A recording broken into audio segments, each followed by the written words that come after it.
بسم اللہ الرحمن الرحیم۔ سامعین کرام، آپ سن رہے ہیں اردو کہانی پیدل سفر، جس کے مصنف ہیں کاشف زبیر، اور یہ اس سلسلے کی پہلی قسط ہے۔ آپ کی اطلاع کے لیے عرض کرتا چلوں کہ اس کہانی کی تمام اقساط بالترتیب سننے کے لیے ڈسکرپشن میں کمپلیٹ پلے لسٹ کا لنک موجود ہے۔ 15ویں صدی تک دنیا صرف 3 بر اعظموں کے بارے میں جانتی تھی، یعنی ایشیا، یورپ اور افریقہ، مگر جیسے جیسے جہاز رانی ترقی کرتی گئی، نت نئے بر اعظم اور سرزمینیں دریافت ہوتی چلی گئیں۔ امریکہ اور کینیڈا کے دریافت کے بعد جب یورپ کی سفید فام اقوام ان علاقوں میں پہنچی تو سب سے پہلے انہوں نے وہاں کے مقامی باشندوں کا خاتمہ کیا اور اس کے بعد وہاں کے وسائل سے مالا مال سرزمین کو لوٹنا شروع کر دیا۔ نئے آنے والے نئے جہانوں کی تلاش میں آگے بڑھتے چلے گئے، حتیٰ کہ کینیڈا اور الاسکا کے برف زاروں تک جا پہنچے، جہاں برف سارے سال جمی رہتی تھی۔ اس سے آگے ایسے خوفناک علاقے تھے جہاں انسانی حیات کا تصور بھی مشکل تھا، لیکن یورپی آباد کار جب وہاں پہنچے تو انہیں وہاں بھی انسان ملے۔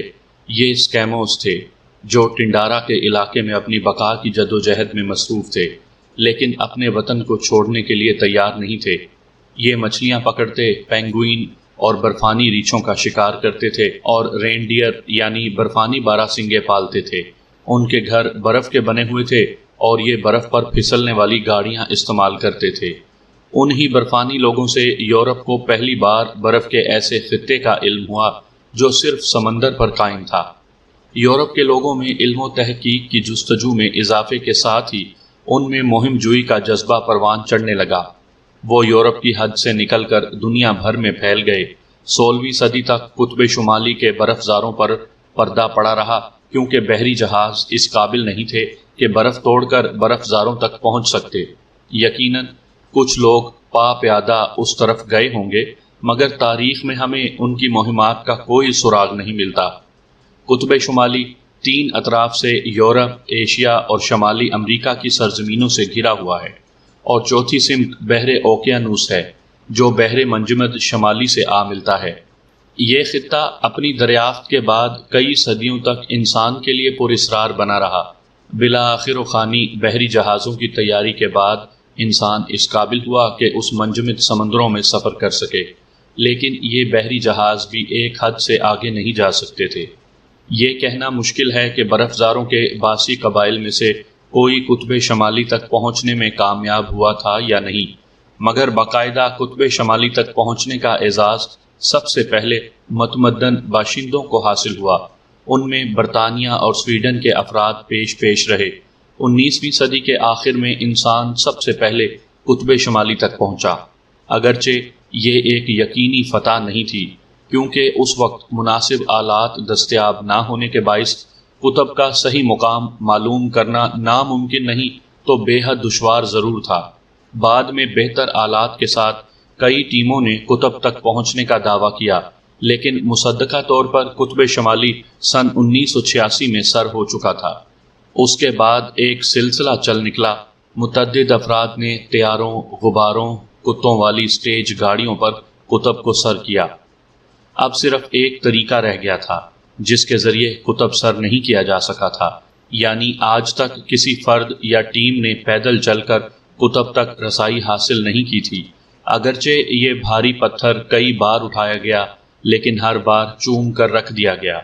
قطب شمالی سے نزدیک ترین سرزمین کینیڈا کا شمالی حصہ ہے، جو قطب سے 500 میل دور ہے، اور ظاہر ہے یہ سمندر بھی لاکھوں سال سے منجمد ہے۔ اس کے ساحل کو کبھی لہروں کا منہ دیکھنا نصیب نہیں ہوا، البتہ برفانی تودے آئے دن عقبی دباؤ کی وجہ سے زمین پر چڑھ جاتے ہیں۔ قطب سے سائبیریا کی سرزمین کا فاصلہ بھی تقریباً اتنا ہی ہے۔ یہ اتفاق تھا کہ سن 1990 میں بیک وقت 2 ٹیموں نے ان 2 سرزمینوں سے قطب شمالی تک اپنے پیدل سفر کا آغاز کیا تھا۔ 8 مارچ سن 1990 کی تاریخ تھی اور جمعرات کا دن تھا۔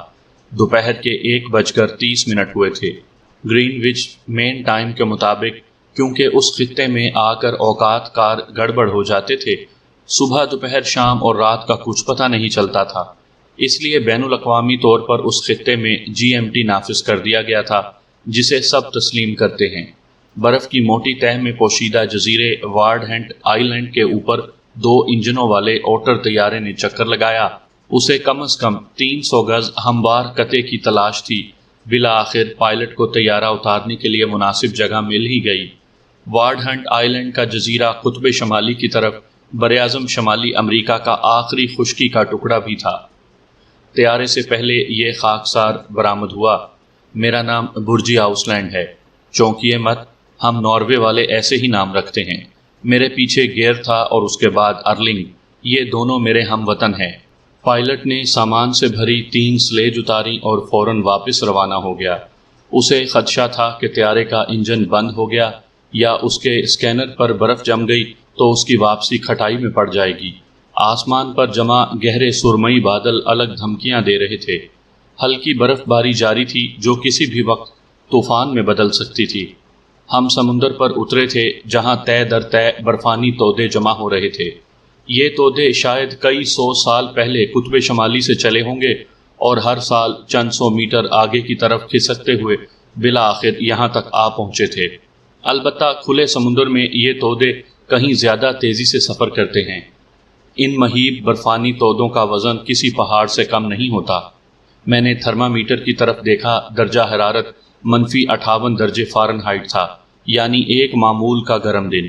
واضح رہے کہ سرما میں یہی درجہ حرارت -190 ڈگری فارنہائٹ تک جا پہنچتا ہے۔ ہم سے کچھ دور برف پر خوفناک دراڑیں پڑی ہوئی تھیں اور بعض دراڑیں تو 50 فٹ چوڑی تھیں، جن سے بے حد سرد نیل گوں پانی جھانک رہا تھا۔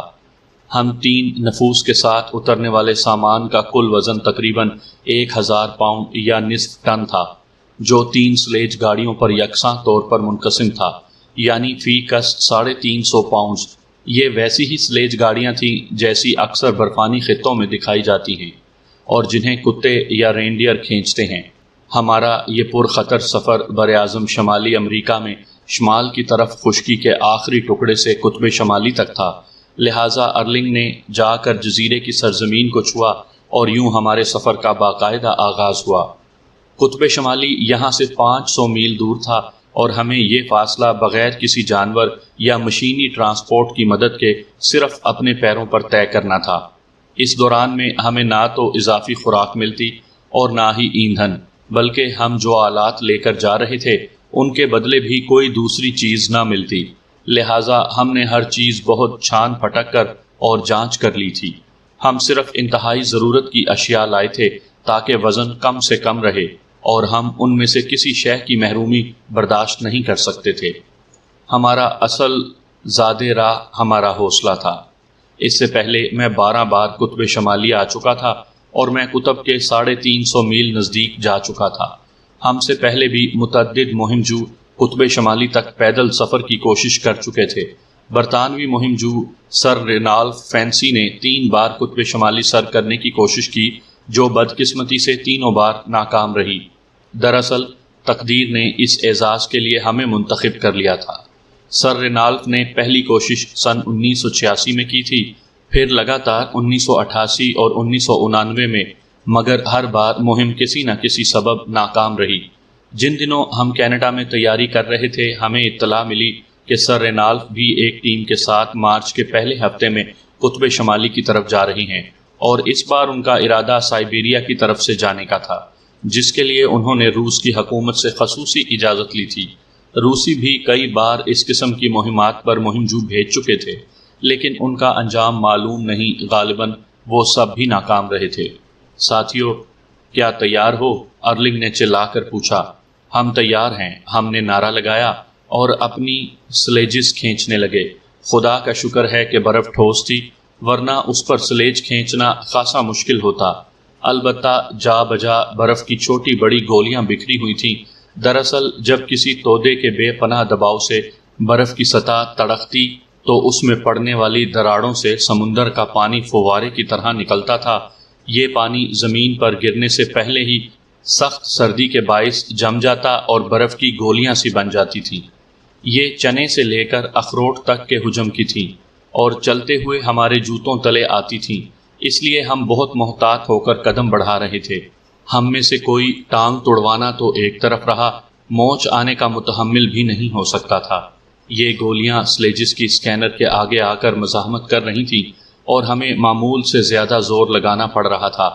بہرحال یہ سفر کا آغاز تھا اور ہم ابھی تازہ دم تھے، لہٰذا یہ مشقت بھی بری نہیں لگ رہی تھی، بلکہ ارلنگ خاصی موج میں ناروے کا ایک لوک گیت گا رہا تھا اور اس کی گلوکاری اس وقت دم توڑ گئی جب پہلی دراڑ ہمارے سامنے آئی۔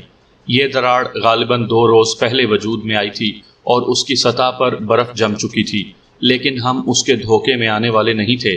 سطح کی برف اتنی ہلکی تھی کہ ہم قدم رکھتے اور اگلے ہی لمحے سمندر میں غوطہ زن ہوتے۔ اس کی چوڑائی 6 سے 10 فٹ تک تھی۔ اب کیا کریں؟ گیئر نے سوال کیا۔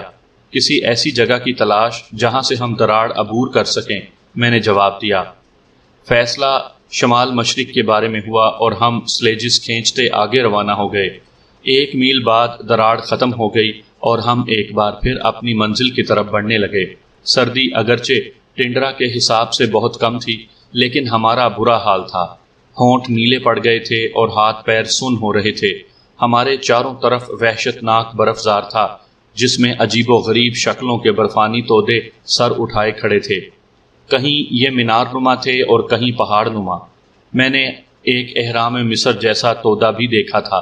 یہ تودے آپس میں ٹکراتے تو ان کی ٹوٹ پھوٹ سے مزید ہیبت ناک شکلیں وجود میں آتی اور راستے میں جا بجا برف کے ٹکڑے بکھر جاتے۔ یہاں چند گز ہموار زمین بھی نظر آ رہی تھی اور اس وقت ہمیں چھٹی کا دودھ یاد آ جاتا جب ہم اپنی سلیج سمیت کسی برفانی ٹیلے یا تودے کو عبور کر رہے ہوتے تھے۔ شام 7 بجے ہم نے پہلا کیمپ لگایا۔ ہم نے 5.5 گھنٹے کے سفر میں محض 2 میل کا فاصلہ طے کیا تھا۔ جب میں نے حساب لگایا تو میری مایوسی کی انتہا نہ رہی تھی۔ اس طرح تو ہم 6 مہینے بعد قطب تک پہنچیں گے، میں نے کہا، اور ہمارے پاس صرف 60 دن کا راشن ہے۔ گیئر نے لقمہ دیا۔ مایوس مت ہو دوستو، آج چونکہ پہلا دن تھا، ارلنگ نے ہمیں تسلی دی۔ ہمارے اصل سفر کا آغاز کل ہوگا۔ دل خوش کرنے کو یہ خیال اچھا تھا، لیکن حقیقت خاصی مایوس کن تھی۔ پہلے روز جب کہ ہم تازہ دم تھے اور راستہ بھی اتنا خراب نہیں تھا جتنا کہ ہمیں آگے ملتا، اس کے باوجود ہم نے 5 گھنٹے سے کچھ زیادہ وقت میں صرف 2 میل کا فاصلہ طے کیا تھا۔ یوں رفتار نکالی جائے تو ہم ایک دن کے سفر میں زیادہ سے زیادہ 5 میل کا سفر طے کر سکتے تھے۔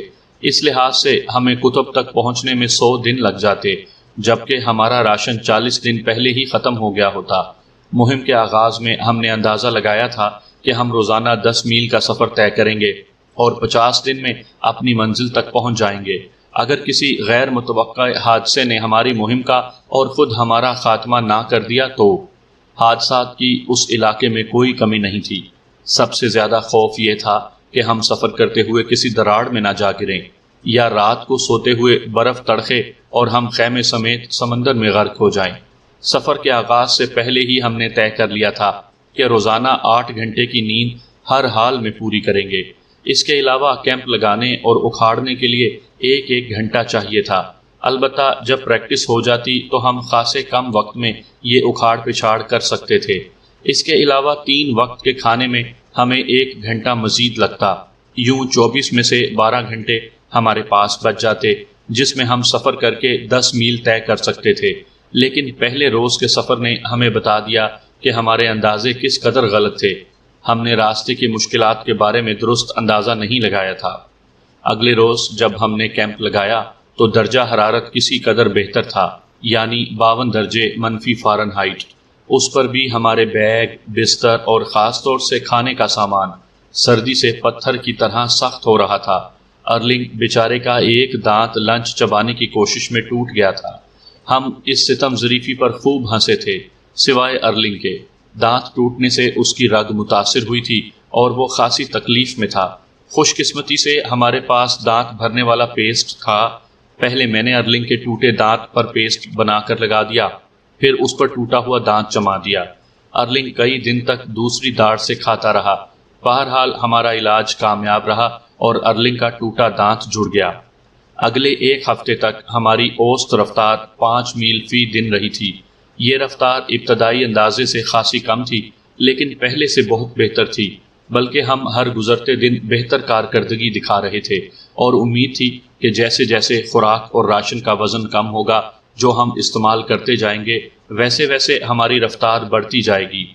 ارلنگ اور گیئر بائے لا اسکول میں پڑھ رہے تھے جب میری ان سے ملاقات ہوئی تھی۔ ان دنوں میں ناروے کے ساحل پر قائم تیل کی تنصیبات پر بطور گہرے سمندر کے غوطہ خور کے کام کر رہا تھا۔ یہ کام خاصا مشکل اور پرخطر مگر میری مہم جو طبیعت کے عین مطابق تھا۔ اتفاق سے ارلنگ اور گیئر بھی اسی مزاج کے حامل تھے، لہٰذا جلد ہم میں گاڑی چھننے لگی تھی۔ ہم تینوں کو ہی ایسے چیلنج کی تلاش تھی جو اس سے پہلے کسی نے قبول نہ کیا ہو۔ اگرچہ ہم تینوں ہی متعدد مہمات میں حصہ لے چکے تھے، گیئر ایک بار کینیڈا کے برفزاروں میں 800 میل کا سفر پا پیادہ طے کر چکا تھا۔ اس کے علاوہ وہ سائبیریا اور گرین لینڈ کی کئی مہموں میں شرکت کر چکا تھا۔ ارلنگ ہمہ صفت قسم کا مہم جو تھا، وہ برفانی علاقوں، سمندروں اور پہاڑوں پر جانے والی متعدد مہمات میں حصہ لے چکا تھا۔ اس نے امریکہ، آسٹریلیا اور افریقہ سمیت متعدد علاقوں کا سفر کیا تھا، اور جہاں تک میرا تعلق تھا تو میں ہمیشہ سے برفزاروں کا عاشق رہا ہوں۔ یہ بالکل کسی جفا پیشہ محبوبہ کی طرح ہوتے ہیں، بے حد حسین لیکن اپنے جلوہ میں موت لیے ہوئے۔ میں کئی بار کینیڈا اور اسکینڈینیویا کے علاقے میں مہمات پر جا چکا تھا۔ ایک بار میں نے گرین لینڈ کے جزیرے کو ایک ساحل سے دوسرے ساحل تک اسکینر پر عبور کیا تھا۔ یہ فاصلہ 500 میل تھا اور میں نے اسے طے کرنے میں 2 دن لگائے تھے۔ قطب شمالی تک جانا میرا پرانا خواب تھا، اور میں وہ منفرد طریقہ سوچا کرتا تھا جس سے آج تک کوئی قطب تک نہ پہنچا ہو، مگر پیدل چل کر قطب شمالی تک پہنچنے کا خیال گیئر نے پیش کیا۔ اگرچہ یہ کوئی نیا خیال نہیں تھا، کیونکہ اس سے پہلے بھی کئی ٹیمیں اس کی کوشش کر چکی تھیں، البتہ ہمارے گروپ کے لیے یہ نیا خیال ضرور تھا، اور اس میں لائق توجہ فقط یہ تھا کہ کامیابی کی صورت میں ہم پیدل چل کر قطب تک پہنچنے والے پہلے انسان بن جاتے، اور یہی سوچ کر ہم نے اس چیلنج کو قبول کیا۔ گیئر نے یہ خیال 1988 میں پیش کیا تھا، اور اگلے 2 برس تک ہم اس کی تیاری کرتے رہے۔ پہلے تو ہم نے قطب کی طرف جانے والی تمام مہمات کے بارے میں دستیاب ہر قسم کی دستاویزات کو پڑھا، تاکہ اس مشکل خطے کے بارے میں باریک سے باریک نقطہ بھی ہمارے علم میں رہے۔ دوسرے، ہم نے مہم پر لے جانے والی اشیاء کی فہرست بنانا شروع کر دی، جو خاصی طویل تھی۔ کاغذی کارروائی مکمل کرنے کے بعد ہم نے ان اشیاء کو جمع کرنا شروع کر دیا۔ اس سلسلے میں 2 باتیں ہمارے پیش نظر تھیں۔ اول تو اشیاء ہلکی ہوں تاکہ وزن کم سے کم رہے، اور دوسرے مضبوط ہوں، کیونکہ سفر شروع ہونے کے بعد ہمیں کسی چیز کا متبادل نہ ملتا۔ اس کے ٹوٹ جانے یا خراب ہو جانے کی صورت میں ہمیں انہی اشیاء سے کام چلانا تھا جو ہم لے کر چلتے۔ سب سے پہلے ہم نے قطب کی ناقابل برداشت سردی کا مقابلہ کرنے کے لیے مناسب لباس تلاش کیا۔ واضح رہے کہ ہم سے پہلے جو افراد وہاں گئے تھے ان کے لباسوں کا کم سے کم وزن بھی 50 پاؤنڈز تھا۔ لباس، ٹوپے، دستانے اور جوتے سمیت اگر ہم احتیاطاً 2 لباس بھی لے جاتے تو یہ وزن 100 پاؤنڈ فی کس اور 300 پاؤنڈ مجموعی طور پر بن جاتا۔ اس سلسلے میں ہم نے یہ لباس تیار کرنے والے ماہرین سے رجوع کیا، اور ان کے مشورے سے مصنوعی ریشے، اون اور روئی سے تیار کردہ ایسے کپڑے کا انتخاب کیا جس کا وزن خاصا کم تھا۔ جوتوں اور ٹوپی کے لیے ہم نے خاص قسم کا اسمور منتخب کیا تھا۔ یہ ٹنڈرا کے علاقے میں پائے جانے والے ایک نیولے نما جانور سے حاصل ہوتا ہے اور بے حد گرم ہوتا ہے۔ یہ باہر کے منفی 180 کے درجہ حرارت پر بھی پیروں کو 58 ڈگری فارنہائٹ سے زیادہ سرد نہیں ہونے دیتا۔ ہم نے اس کے جوتے یوں بنوائے کہ اس کا فر باہر تھا جو یخ کو پیروں تک آنے سے روکتا تھا۔ اسی فر کا ہم نے کنٹوپ بنوایا تھا۔ جوتے کے تلے پر خاص قسم کے غیر موصل مادے سے بنے ربر کا سول تھا۔ یہ سول اس قسم کا تھا کہ خراب ہونے کی صورت میں ہم بآسانی اسے نکال کر اس جیسا دوسرا سول لگا لیتے۔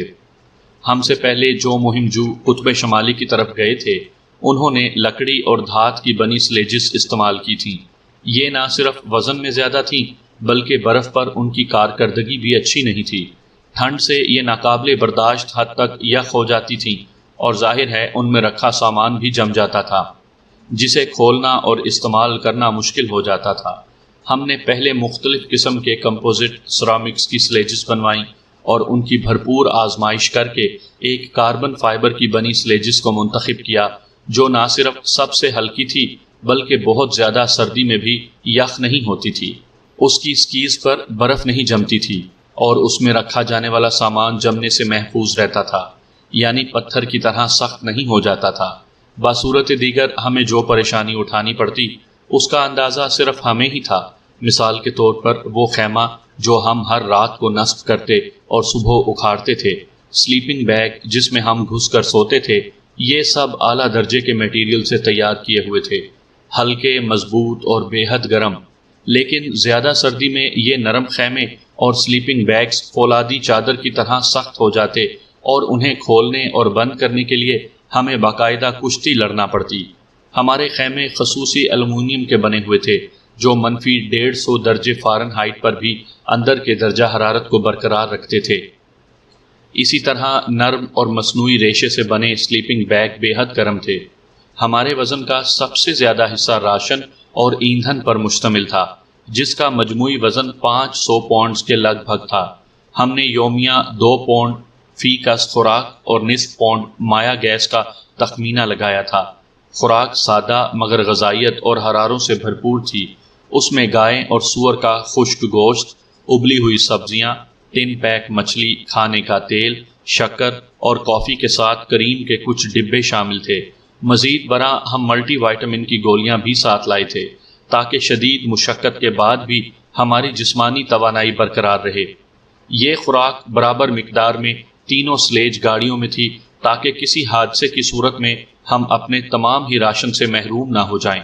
یہی صورت دیگر اشیاء کی تھی جنہیں ہم نے مساوی طور پر تقسیم کر لیا تھا۔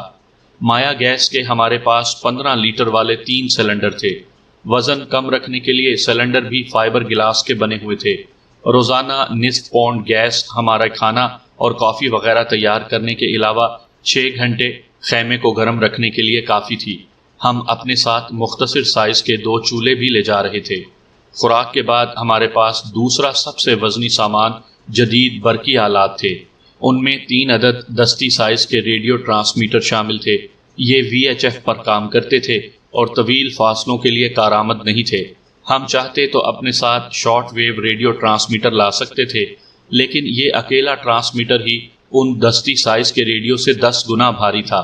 دستی ریڈیو پر ہم نے وہ فریکوینسی سیٹ کروا لی تھی جو SAS یعنی اسکینڈینیوین ایئر سروس کے طیارے استعمال کرتے تھے۔ یہ واحد سروس تھی جو قطب شمالی کے اوپر سے گزر کر یورپ اور شمالی امریکہ کو آپس میں ملاتی تھی۔ 24 گھنٹے میں SAS کی کم از کم 3 پروازیں ٹنڈرا کے علاقے سے گزرتی تھیں۔ ہمارے پاس ان کا شیڈیول تھا، لہٰذا ہم چاہتے تو ان سے رابطہ کر کے کوئی بھی پیغام اپنے گھر والوں کو پہنچا سکتے تھے۔ اس کے باوجود کسی ہنگامی صورتحال کو نظر انداز نہیں کیا جا سکتا تھا۔ عین ممکن تھا کہ ہمیں کوئی حادثہ پیش آ جاتا اور اس وقت علاقے سے SAS کا کوئی طیارہ نہ گزر رہا ہو، تو اس صورت میں ہنگامی امداد کے پیغام کے لیے ہمارے پاس ایک بیکون ٹرانسمیٹر تھا جو طویل فاصلوں تک مقررہ سگنل بھیج سکتا تھا، یعنی اس پر بات چیت ممکن نہیں تھی بلکہ صرف ایک بٹن دبانے سے سگنل اور ہمارا جائے وقوع از خود نشر ہو جاتا۔ جائے وقوع کے لیے اس میں ایک عدد GPS ریسیور موجود تھا۔ ایسا ہی ایک ریسیور ہمارے پاس بھی تھا اور اس کی مدد سے ہمیں معلوم ہوتا رہتا تھا کہ ہم نے کتنا فاصلہ طے کر لیا ہے اور اب اپنی منزل سے کتنی دور ہیں۔ یہ بھاری بھرکم ریسیور ہم اپنے ساتھ لانے پر مجبور تھے۔ بیکون کا سگنل بھیجنے کا مطلب ہوتا ہے ہمیں یا ہم میں سے کسی کو فوری طور پر یہاں سے نکالا جائے۔ یہ سگنل کینیڈا میں موجود اسٹیشن کو ملتا جو قطب شمالی کی طرف جانے والی تحقیقاتی اور مہماتی ٹیموں کا بیس کیمپ تھا، اور وہاں سے فوراً ایک طیارہ روانہ کر دیا جاتا جو ہمیں آ کر لے جاتا۔ جمعرات 15 مارچ کو ہمیں سفر کرتے ہوئے 1 ہفتہ ہو چکا تھا۔ میں نے اس روز اپنے ننھے بیٹے میکس اور بیوی دنیچے کو بہت یاد کیا، جو ناروے کے ایک شہر میں اپنے خوبصورت، گرم اور محفوظ گھر میں میری باحفاظت واپسی کے لیے دعا گو ہوں گے۔ میری جیب میں ایک چھوٹی سی دھاتی تصویر تھی، اس میں دنیچے میری باہوں کے گھیرے میں ننھے میکس کو گود میں لیے ہوئے تھی۔ ہمارے چہروں پر وہ حقیقی مسرت اور طمانینت تھی جو صرف ایک دوسرے کے لیے بے غرض محبت کے بطن سے پھوٹتی ہے۔ میں جب بھی یہ تصویر نکال کر دیکھتا، میرے جسم میں توانائی کی ایک لہر سی دوڑ جاتی تھی۔ چلتے وقت دنیچے نے مجھ سے وعدہ لیا تھا کہ میں واپس ضرور آؤں گا۔ اس کا مطلب تھا کہ میں اپنی زندگی کی قیمت پر یہ مہم سر کرنے کی کوشش نہیں کروں گا۔ میں نے اس سے وعدہ کر لیا تھا کہ میں از خود کوئی خطرہ مول نہیں لوں گا، البتہ قدرت نے میری قسمت میں کوئی حادثہ رقم کر دیا ہو تو میں کچھ نہیں کر سکتا تھا۔ دنیچے بھی جانتی تھی کہ حادثہ تو گھر میں بیٹھے آدمی کو بھی پیش آ سکتا تھا۔ 15 مارچ کو ہم نے 7 میل کا فاصلہ طے کیا تھا۔ آج کا دن خوشگوار تھا سوائے ایک حادثے کے۔ میرے جوتے کا سول نکل گیا تھا اور اسے دوبارہ جوڑنے میں پورے 2 گھنٹے ضائع ہو گئے تھے۔ اگر میں اپنے گھر پر ہوتا تو مجھے سول جوڑنے میں 10 منٹ بھی نہ لگتے، لیکن ایک برف زار میں -70 درجے کی سردی میں نصف انچ موٹے دستانوں میں سن ہوتی انگلیوں سے یہ کام 2 گھنٹے میں ہی ہو سکتا تھا۔ یہ ہمارے پورے سفر کے دوران میں سب سے زیادہ سردی تھی۔ اوپر سے فراٹے بھرتی یخ بستہ ہوا جب ہمارے چہروں سے ٹکراتی تو آنکھوں سے آنسو نکل پڑتے تھے، جو کھلی فضا میں آتے ہی موتیوں کی طرح جم جاتے تھے۔ ہم انہیں چہرے سے جھٹک دیتے تھے۔ اصل مسئلہ اس وقت پیش آتا تھا جب یہ آنسو ہماری داڑھی مونچھوں میں گھس کر جم جاتے تھے اور ان کے وزن سے ہماری داڑھی بھاری ہو جاتی تھی۔ پھر ہم رات کو سوتے وقت چولہے کی حرارت سے انہیں پگھلا کر داڑھی مونچھیں ہلکی کرتے تھے۔ اگلے روز ہم نے اوپر سے گزرتی SAS کی ایک فلائٹ سے رابطہ کر کے اپنے گھر والوں کے لیے پیغامات ریکارڈ کروائے تھے اور اس سے اگلے دن پہلا سنگین حادثہ پیش آیا جس نے ہماری پوری مہم کو خطرے میں ڈال دیا تھا۔ گیئر اپنی سلیج کھینچ رہا تھا کہ سلیج ایک گھڑے میں پھسل گئی اور جاتے ہوئے گیئر کو بھی ساتھ کھینچ کر لے گئی۔ اس کی کمر سلیج کے کنارے سے ٹکرائی تھی۔ بظاہر چوٹ خاص نہیں تھی۔ ہم نے خاصی جدوجہد کے بعد گیئر اور سلیج کو گھڑے سے نکال لیا تھا۔ اس کی چوٹ کے اثرات اگلے روز میں ظاہر ہوئے۔ اب گیئر چلتے ہوئے ہر قدم پر کرا اٹھتا تھا۔ دوسرے روز کی شام اس نے رو دینے والے لہجے میں کہا، بس اب میں تمہارے ساتھ نہیں چل سکتا۔ تمہارا مطلب ہے کہ ہم مہم ترک کر کے واپس چلیں؟ ارلنگ نے کہا، تم لوگ آگے جا سکتے ہو اور میرے بغیر بھی کوشش کر سکتے ہو، لیکن اب میں خود اپنا بوجھ نہیں اٹھا پا رہا۔ بہتر ہوگا کہ تم میرے لیے ایمرجنسی پیغام نشر کر دو۔ ظاہر ہے اب اس کے سوا اور کوئی چارہ نہیں تھا۔ ارلنگ نے بیلون ریڈیو نکالا اور اس کا ٹرانسمٹ کرنے والا بٹن دبا دیا۔ ٹرانسمیٹر کا سرخ بلب روشن ہو گیا، جس کا مطلب تھا کہ سگنل نشر ہو گیا تھا۔ تم اپنا سفر جاری رکھو۔ گیئر کی آنکھوں میں آنسو تھے۔ مجھے یقین ہے کہ تم دونوں قطب سر کر لوگے۔ ہم نے 2 انجنوں والے اوٹر طیارے کی آمد سے پہلے ایک ہموار میدان تلاش کیا جس پر طیارہ اتر سکے۔ یہ میدان ہمیں 1 میل بعد ہی مل گیا تھا۔ ہم نے یہیں کیمپ لگا لیا۔ میرا خیال تھا کہ یہ پیغام نشر ہونے کے 6 گھنٹے کے اندر اوٹر طیارہ آ جائے گا، لیکن 2 دن گزر گئے اور طیارہ نہیں آیا۔ میں اور ارلنگ پریشان تھے کہ ہم اس طرح ڈیرے ڈالے بیٹھے رہے تو ہماری مہم کا خاتمہ ہو جائے گا۔ 19 مارچ کو ہمارے اوپر سے گزرنے والے SAS کی ایک فلائٹ نے ہمیں بتایا کہ ہمارا نشر کردہ سگنل وصول کر لیا گیا تھا، مگر بدقسمتی سے شدید طوفان کے باعث یوریکا کاری فیولنگ اسٹیشن بند کر دیا گیا تھا، لہٰذا فی الوقت اوٹر طیارے کی آمد ممکن نہیں تھی۔ البتہ امید تھی کہ یہ 20 مارچ کی دوپہر تک آ جائے گا۔ گویا ہمیں 1 روز اور یہاں ٹھہرنا تھا۔ اگرچہ ہم ان 3 دنوں میں سفر کرتے تو اپنی منزل سے مزید 25-26 میل قریب ہو جاتے۔ اوٹر 1 بجے کے قریب آسمان پر نمودار ہوا۔ ہم نے سرخ رنگ سے رن وے کے نشانات بنا دیے تھے، لہٰذا اوٹر کو لینڈنگ میں کوئی دشواری پیش نہیں آئی۔ پائلٹ نے نیچے اتر کر کہا، تم سب نے جانا ہے؟ صرف اس نے، میں نے گیئر کی طرف اشارہ کیا، اور ساتھ ہی اس کا سامان بھی۔ یعنی تم دونوں سر پھرے آگے جاؤ گے؟ وہ ہنسا۔ خیر جاؤ، مجھے کیا، تم پول تک چلے جاؤ یا کسی دراڑ میں گر جاؤ، تمہیں لینے میں ہی آؤں گا۔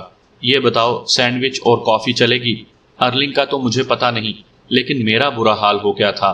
میں نے منہ میں بھر آنے والے پانی کو حلق سے نیچے اتارا اور پوری قوت ارادی سے کام لیتے ہوئے نفی میں سر ہلایا۔ تم جانتے ہو ہم یہ مہم اس اصول کے تحت سر کر رہے ہیں کہ ہم اضافی خوراک کا 1 ذرہ تک نہیں لیں گے۔ تمہاری مرضی، اس نے کندھے اچکا کر کہا، اور ہمارے ساتھ مل کر گیئر کی سلیج اور اس کے سامان کو طیارے پر بار کیا۔